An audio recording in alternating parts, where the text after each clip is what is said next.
him, as thoughts of following him entered her mind.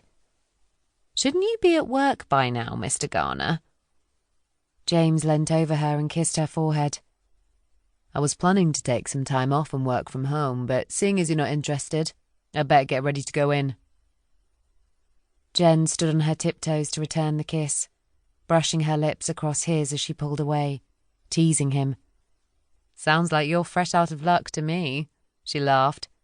"Anyhow, one of the mums wants to talk to me about the school play or something." James was turning to head back out of the kitchen when he stopped. "I'm meeting Harry for a couple of drinks tonight, if that's okay. Jess has gone home to London, and he says he's lonely."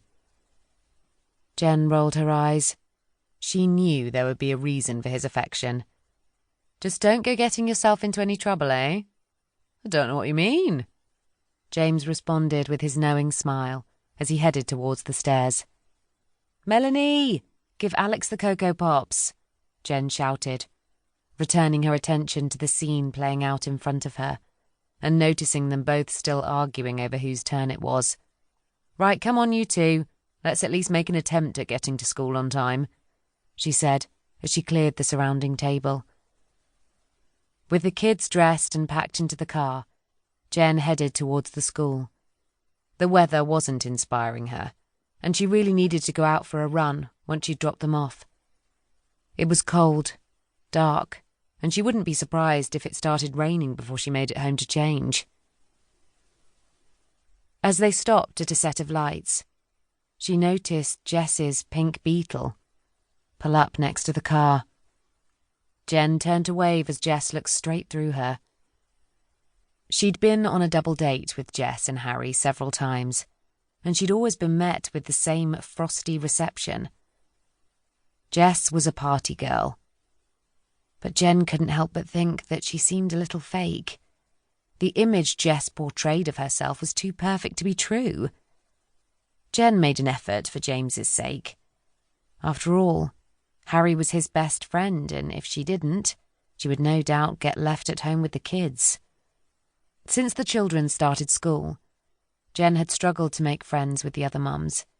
She'd attempted to join the PTFA, but found them all far too cliquey, and she was too old for all the backstabbing and bitchiness that sometimes followed. She knew she needed to at least make some effort with Jess. At least they had something more in common than their kids, even if it was just Harry and James's friendship. "Jennifer, I'm so glad I've caught you," Helen shouted from behind her when she got to the school. "I got your message. Where's the fire?" "It's the school play. I wrote the sizes down wrong and now I need to get everyone's measurements again." "Okay, Helen, who've you got so far?" Jen replied as she kissed both the kids goodbye and went over to help collect the measurements. Disaster being averted and costumes organised, Jen returned home to find a package on her doorstep. As she opened the box, she noticed that it contained a single red rose and 6 white lilies, but no card or invoice to say where they were from.